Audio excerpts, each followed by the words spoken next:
And away we go. And it is episode. I used to have a list, but anyways, 32. You still do? Anyways, on that note, I don't know if you noticed, but I had That's actually the first time I've ever heard you. Well, I had one of my videos where I was trying to sell V8 juice, and Rosie piped in from the sidelines, and I think it really helped the video because I was talking about, if you don't, eat your vegetables, and she pipes in, she's like, you never eat your vegetables. Anyways. You're like, that's why I had That's why I'm selling a V8, yeah. That's why I had to have a V8. Right. Anyways, the episode 32, part 2, and if you hadn't noticed, the point is that we're kind of just going to ramble. It's still going to be politics. It's still going to be the usual topics.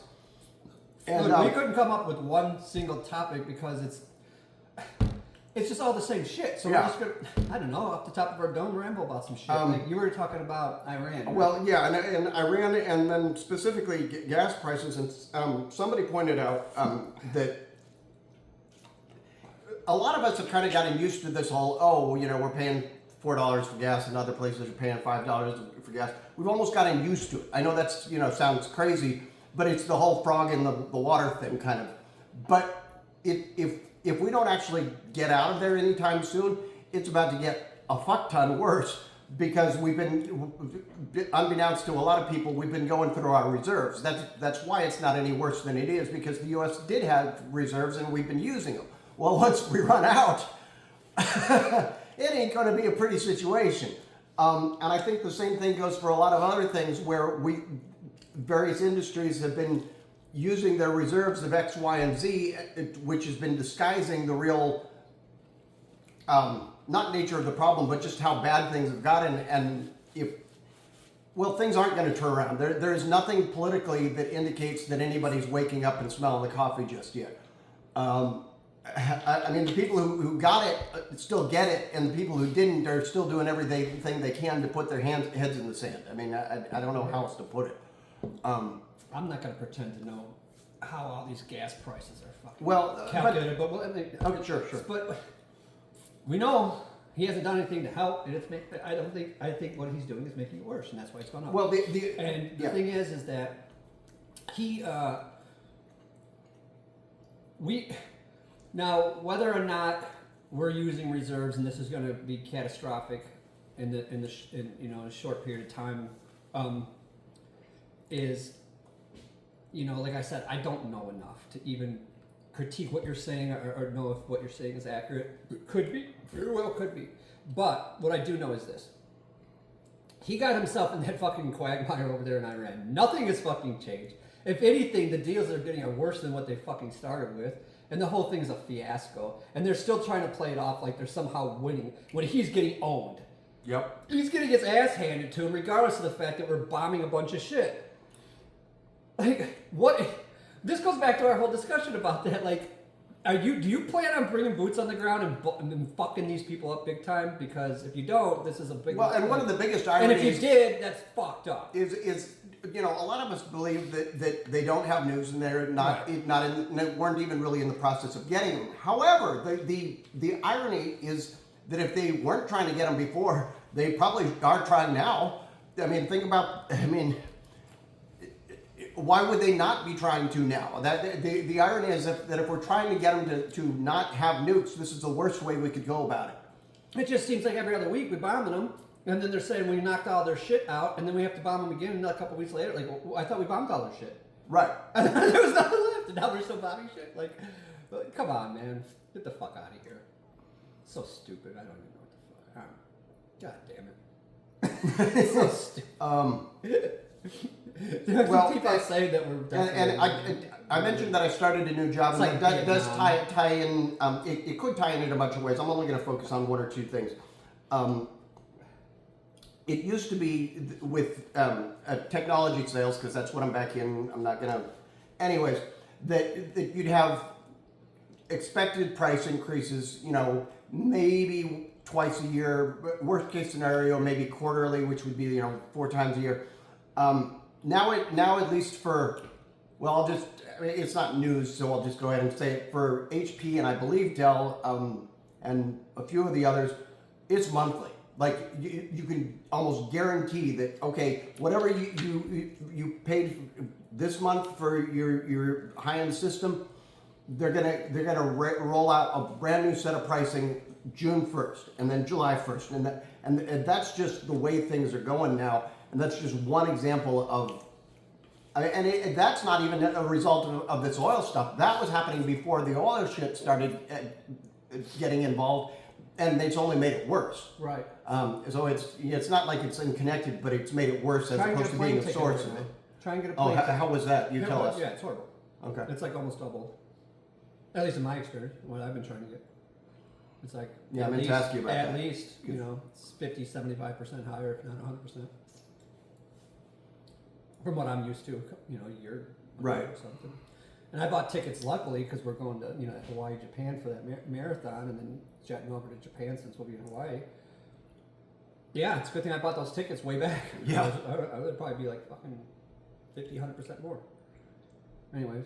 Well, and I'm just looking at your Diet Pepsi because that's one of the things that we jump through hoops on now. It used to be we just get everything through HEB, Yeah. and then we'd get it like sometimes through HEB if they had their special. Now they haven't been having their special, so we have to get our Diet Pepsi from Walmart because if you get the 24-pack, it's reasonably priced according to what it used to be, as opposed to being almost $5.50 for a 6-pack, which is fucking nuts. I remember when that shit was like $2.39. Yeah. And then I was like, bitch, it would have got the 4. Now it's like, what?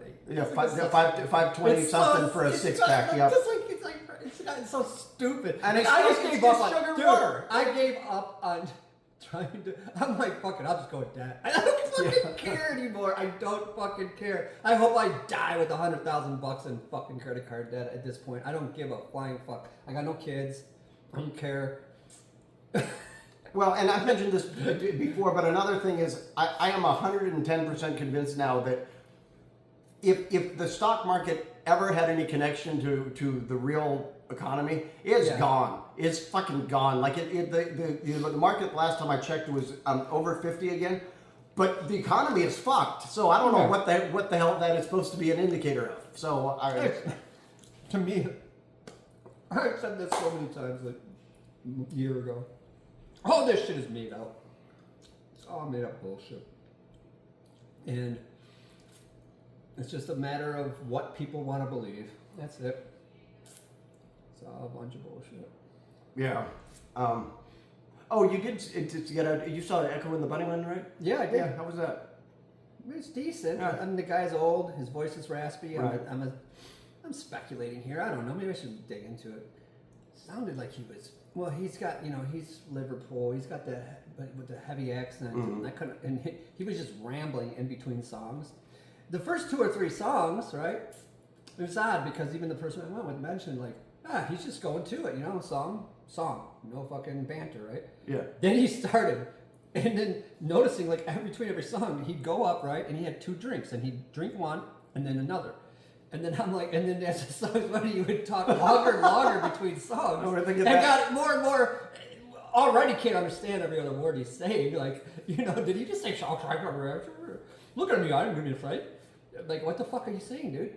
So he's just talking the shit, and it just got weirder and weirder as the night went on. And I'm like, I wonder if that's just like shots and chaser, shot chaser. Yeah, it doesn't sound like that with water at all. And his voice was kind of fucked up. And then at one point, and this is what I never realized, because I knew their hits, and I had listened to the music, and maybe once or twice I'd listened to a whole album back in the day. It was never really that,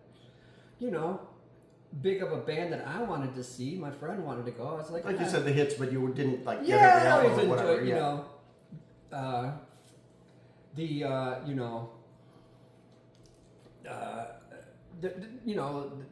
The classic tunes from them, which are Killing Lips Moon. Like Sugar and Killing Moon. Killing Moon. Yeah. What's the one about the horses?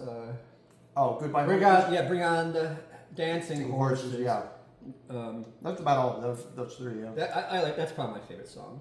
Is "Bring On the Dancing Horses." My favorite song by them. "Goodbye Horses" is that Liz.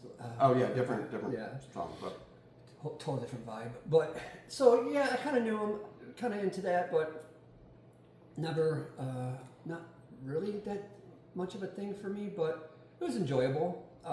I've heard that there were complaints from people who've seen him at shows recently that were like, "Come on, man, get your shit together." But yeah. Oh, going back to the I was listening, right, and I never understood the whole album. I'm like, man, this guy's like got a Doors thing, a Jim Morrison thing going, right? And he had the keyboard, and then it was dun dun dun dun dun, and then like him just doing some like like in the series, like just like talking and then like building it up very to much some Jim Morrison crescendo. almost, yeah. And I'm like, damn, this is like, and I talked to the person, I'm like, hey man, this I never knew that these guys were so much influenced by Jim Morrison and the Doors.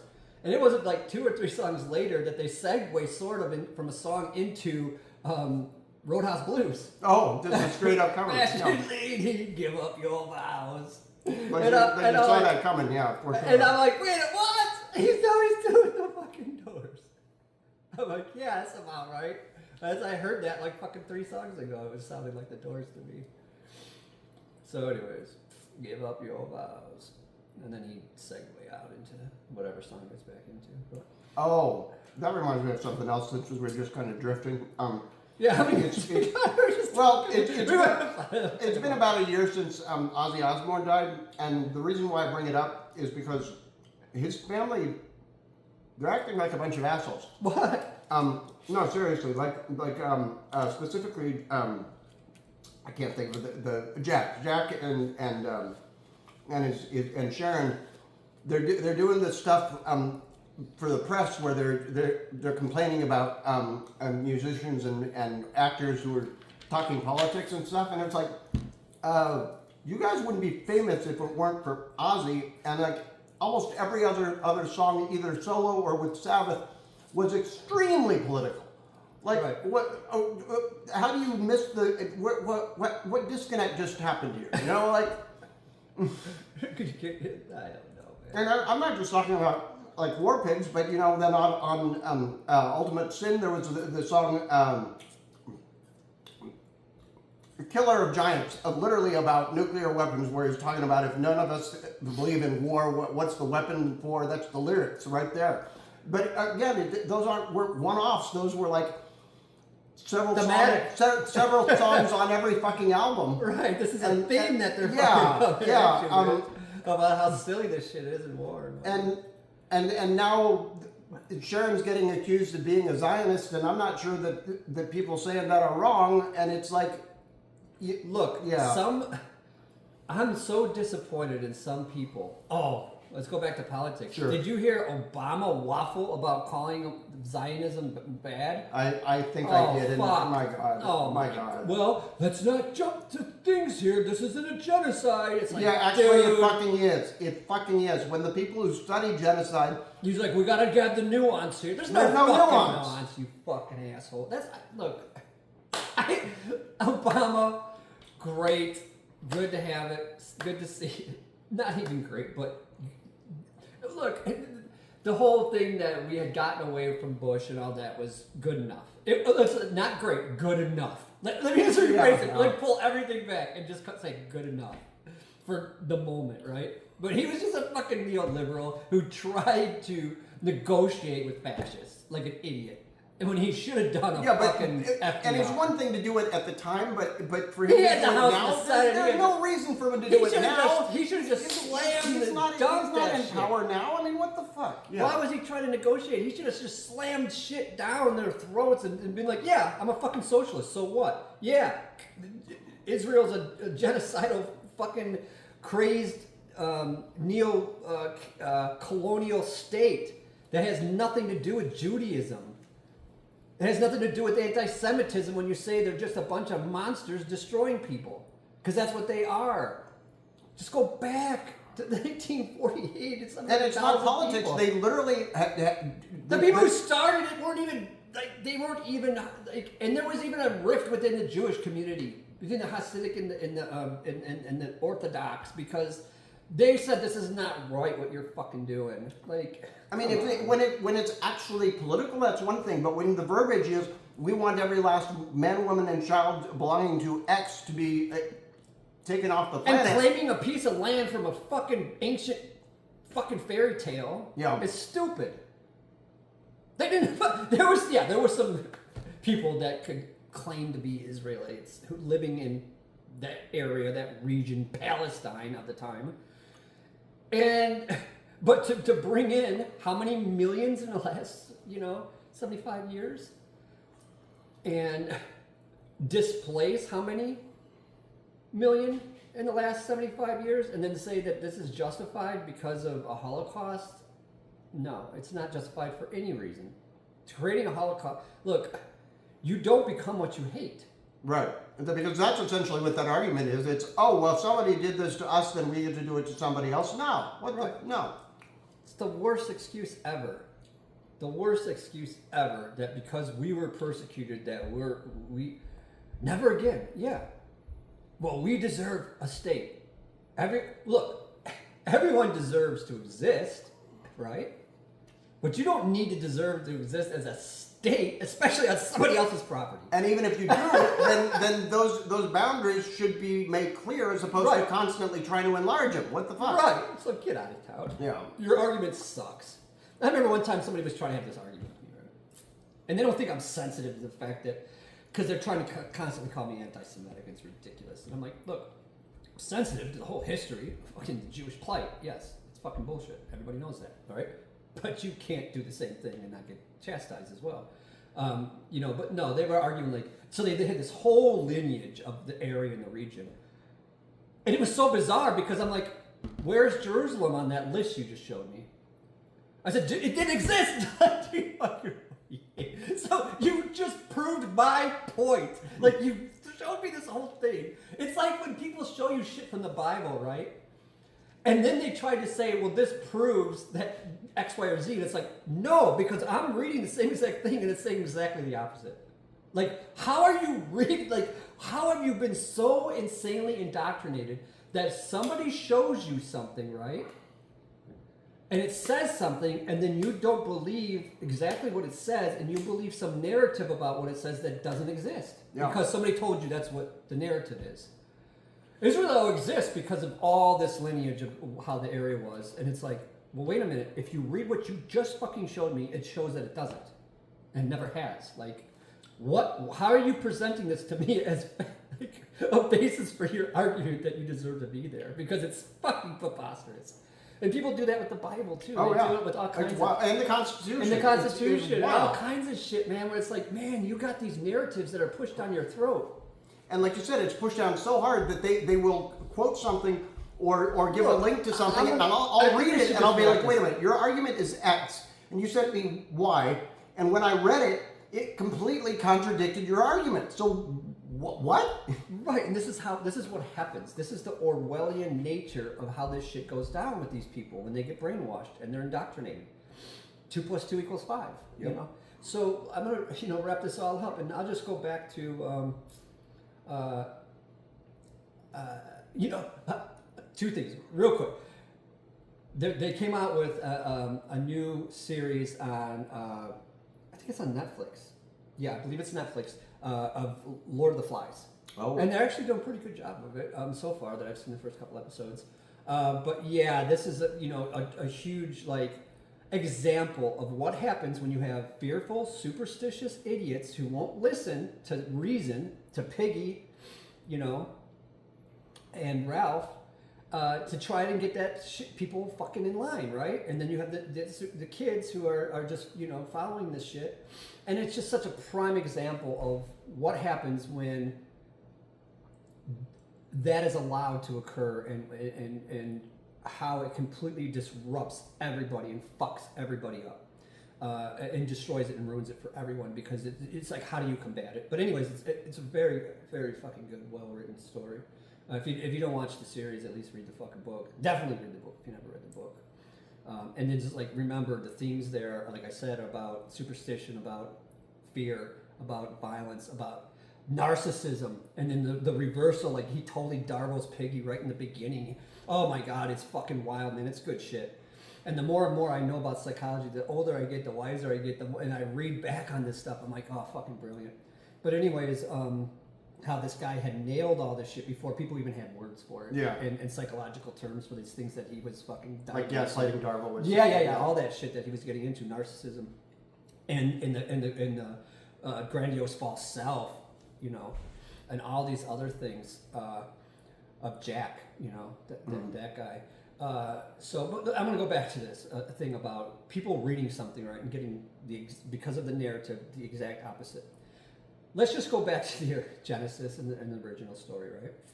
So here you have this man and this woman, right? And they're wandering around this thing, and here's this God that says, who demands worship, demands that they obey him, demands obedience, right? So automatically, let's just say you've never been taught the Bible, right? So you read this story. What is your first initial impression of a guy who demands that you must worship him and obey him? There's a problem. Right. And then the second thing he says, do not eat of this tree because you will gain knowledge. Right? Right. So I don't want you to have knowledge, right?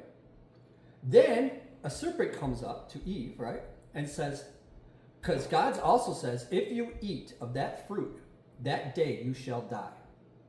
The serpent comes up and says, no, God is lying. You will not die. You will become like God, and you will know the difference between good and evil, and you can self-direct. Right? Yep, that's the story. So she eats the apple, right? And gives it to Adam and gives him the knowledge, right? Who's the bad guy? Who's the liar? Who's the good guy? Who's the good woman? The bad guy's God, this fucking psychopath, because then it even gets worse, because afterwards he expels them, dooms them to fucking, earth, and then when things go haywire and they don't worship him properly, he burns everything, he floods the whole earth. The guy's just a tyrant. He's a monster. If you read this book and you weren't indoctrinated to believe that this guy's love, you would say he's a narcissistic, psychopathic, genocidal, homicidal lunatic, right? That's the God of the Bible if you divorce yourself from the bullshit you were taught. And, and the whole thing about the original sin, well, God made the original sin of not lying. Yeah. First of all, he fucking lied. Secondly, he told them that they would die. They didn't. The devil's the good guy because he's like, look, man, you don't need to be under this tyranny. You can be of your own, through your own free will exist, And I'm wondering if this story wasn't written originally with God being the bad guy. Like, how do we know it wasn't? But because logically speaking, he is. So therefore, he's a horrible God. And look, he wasn't even one. He was like, even in the Old Testament, this is not the Old Testament is not a book about a monotheism, because there's no other gods above me, admitting there's other gods. Right. So people think that there's only one God. No, even in the Old Testament, there's multiple gods. So the whole thing's fucked up. He had his angels and his gods and his word. All this shit is so fucked. And the narratives that are wrapped around believing that narcissism, that blind obedience, that faith, that genocidal, homicidal, misogynistic, slave defender is somehow good and decent, and that if you think for yourself that you're somehow sinful, right? Yep. So yeah. But I'm trying to illustrate my point about how a narrative can be created on something that is actually the opposite of what the fucking... And that's within accepting the narrative. Right. That has nothing to do with, hey, did this actually happen or any of that kind of shit. You just read this book. Just accepting the narrative at face value. Right, read this book and imagine you weren't told that this is a good thing. Yeah. What would your opinion be about it? But you've been so fucking indoctrinated that you believe the opposite of what that fucking thing is telling you, what that book